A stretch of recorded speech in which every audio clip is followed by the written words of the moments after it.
So now I'm going to show you how to use the red curry.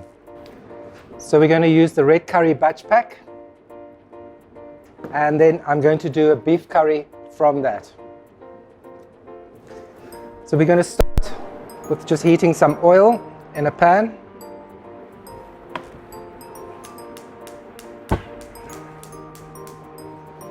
And then frying some onion in there. We just want to brown those onions slightly. Our onions are ready now. Now it's time to fry the spice. Curry you always have to fry out to release the nice herbs and smells from the curry powder. It also helps it cook out a little bit, releases the flavors. So just cooking it out in the oil.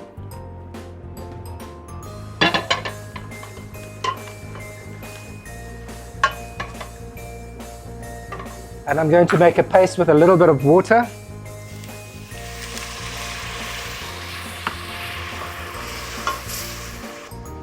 It starts to thicken now.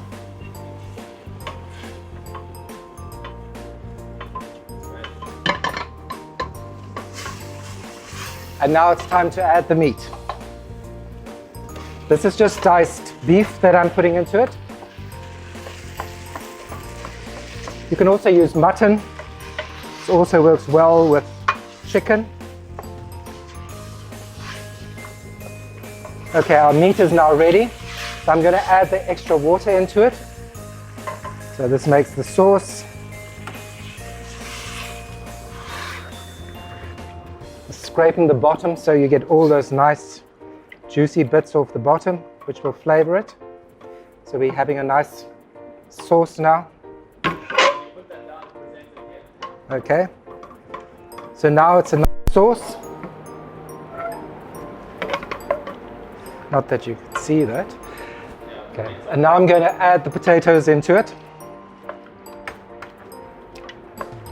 Just some diced potatoes, just to give it some body.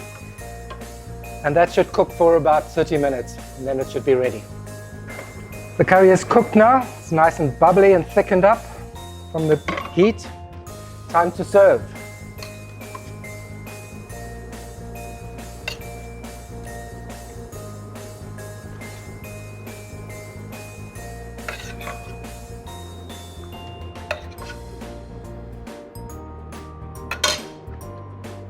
And of course, a sprinkle of fresh dhania, just to pick up the flavors.